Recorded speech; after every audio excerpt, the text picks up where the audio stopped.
আর যত ইনজিল বলেন, তৌরাত বলেন, জবুর বলেন, আসমানি কিতাব চারখানা এবং সহিফা যেগুলো আছে, যত কিছু আসছে, সমস্ত কিছুর মাঝে একটা দাওয়াত ছিল যে আখিরি জামানার নবী একজন আছে, ওনাকে যদি তোমরা যদি পাও, পাওয়ার সাথে সাথে তোমরা কি করবা, তার কাছে যে তোমরা বায়াত হবা, তার কাছে যে তোমরা শপথ বাক্য পাঠ করবা, তার যেই দিন, তার যেই ধর্ম থাকবে, সেই ধর্মে তোমরা সেই দীক্ষায় দীক্ষিত হইবা। কন্যা সুবহানাল্লাহ। ইনজিল, তৌরাত, জবুর সমস্ত কিছুর মাঝে কার কথা বলা ছিল? নবী মুহাম্মদুর রাসূলুল্লাহ সাল্লাল্লাহু আলাইহি সাল্লামের কথা। এইভাবে একদিন যায়, 2 দিন যায়, 1 মাস যায়, 1 বছর যায়, যুগের পর যুগ যায়, খালি বলতেছে একজন আসবে।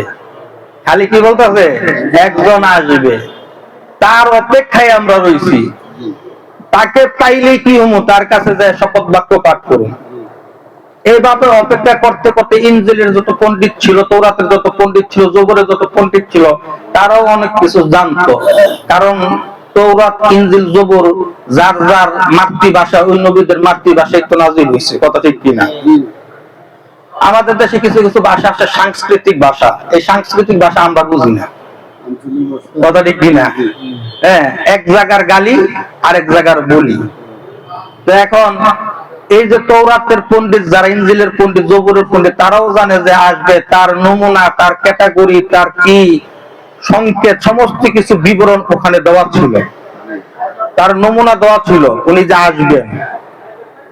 একটা পর্যায়ে দেখা যায় হযরত ঈসা রুহুল্লাহ যখন আল্লাহ সুবহানাহু ওয়া তাআলা ওনাকে যখন প্রথম আসমানে সশরীরে যখন আল্লাহ তাআলা উঠাইয়া নিছেন, আর ঈসা রুহুল্লাহকে উঠাই নিছে, ঈসা রুহুল্লাহ আল্লাহর কাছে দোয়া করেছিলেন যে আল্লাহ, আখিরি জামানার নবীর উম্মত হয়ে যদি আমি আসতে পারতাম। সুবহানাল্লাহ। আল্লাহ তাআলা দোয়া কবুল করলেন। পরিস্থিতির অনুকূলে যখন আসলো, আল্লাহ সুবহানাহু ওয়া তাআলা ওনাকে দয়া করে ওনার ওই দোয়াকে কবুল করে ওনাকে সশরীরে প্রথম আসমানে উঠাই নিয়েছেন। উনি দুনিয়া থেকে যাওয়ার পরে 550 মতন করে 600 বছর একটা গ্যাপ ছিল।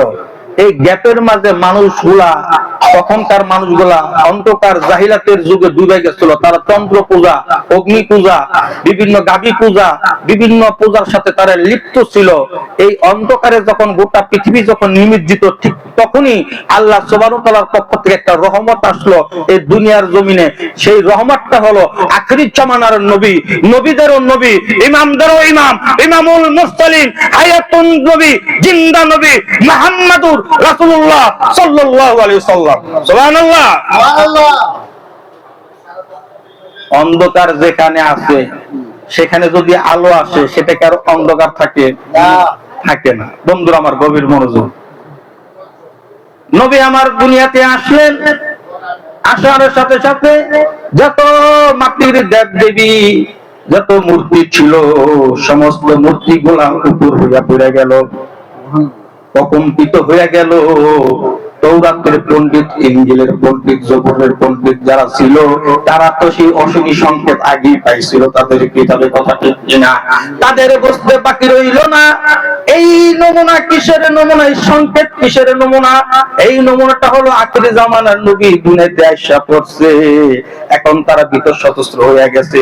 আর আখিরি জামানার নবী আসবেন, সমস্ত গোত্রের লোকেরা, সমস্ত ধর্মের লোকেরা তারা আল্লাহর কাছে দোয়া করছিল, আখিরি জামানার নবী মুহাম্মদ যেন তাদের গোত্রে আসে, তাদের ধর্মে আসে।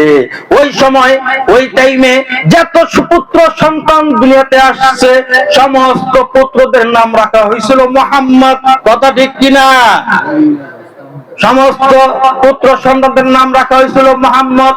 কিন্তু না না, আখিরি জামানার নবী, নবীদের নবী আসলেন কার কুলে?